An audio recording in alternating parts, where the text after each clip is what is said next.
Thanks for joining me today, John. We're going to be talking about sintered inserts, and again, these are fairly unique to TaeguTec, aren't they? What's the advantage of having a serrated edge on an insert? Well, the serrated edge is, we're finding, is a good problem solver, especially when we're using a large radial engagement of cutter. If we've got a 125mm diameter cutter, taking a 6 to 7mm depth of cut and engaging that as much as 90 or 100mm, you can imagine the cutting forces that are applied in there. We can reduce the cutting force by introducing the chip splitter from TaeguTec. And I guess we're doing that because we're reducing the size of the chip, of course.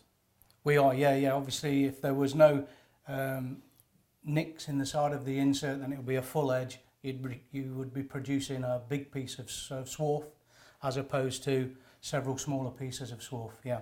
So this is going to be great for your long edge cutters and large face mills. Absolutely, yeah, like ideal in porcupine application. Example, a 63mm diameter porky, taking a 45mm cut length and radial engagement of 10mm. You can imagine there's a lot of load on the spindle, and we can actually help reduce that by introducing the chip splitter. Again, because your chips are smaller, presumably there's less load on the spindle. Correct. So you're going to prolong your life of your machine tool as well. Yes, exactly, yeah.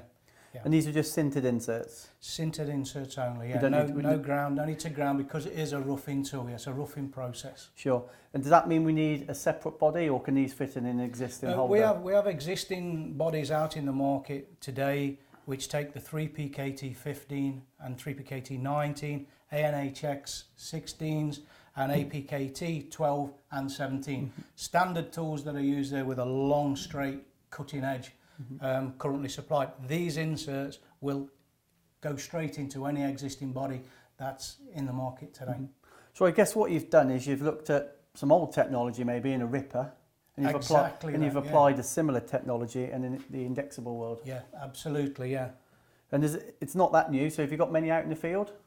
Yeah, we've got quite a few of these out in the field. I'm working at the moment with someone who's using a shell type mill cutter.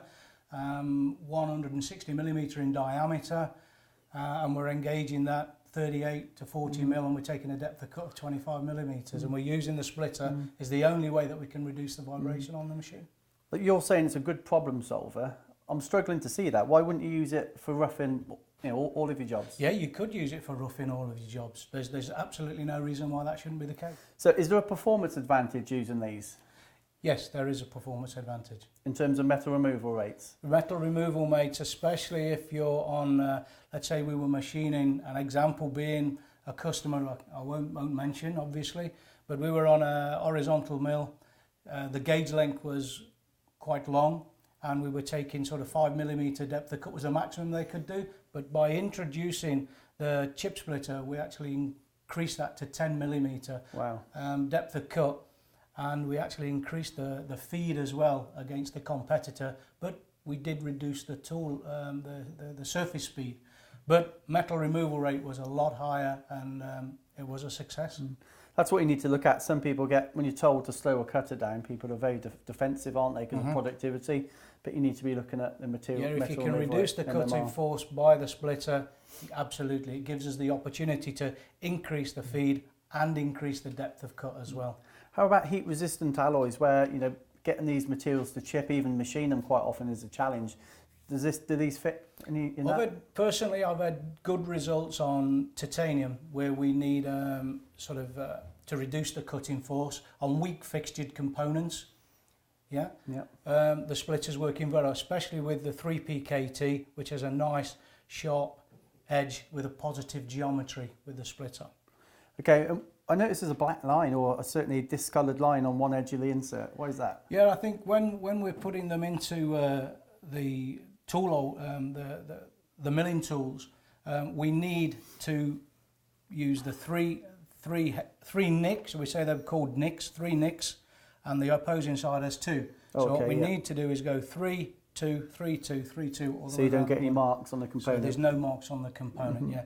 And it is advisable to use and TaeguTec do have a complete range of even pitch cutters to suit each one of the different shapes and designations of insert. And this would be great for helical milling again, won't it? Helical milling, yeah, on a long reach, ball milling, absolutely, yeah. Okay, and these are all X-Stock TaeguTec UK. X-Stock TaeguTec UK.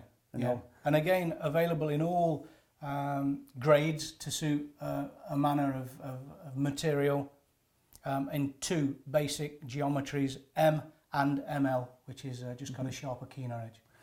And just to repeat, it goes in your existing holder. You don't need to buy a roughing tool holder and a finishing one. All you're doing is swapping inserts over. We go straight in if there's an existing customer using APKT 25mm 2-flute cutter with an APKT standard 17, then we can just take the straight edged insert out, replace it with the splitter, and away you go.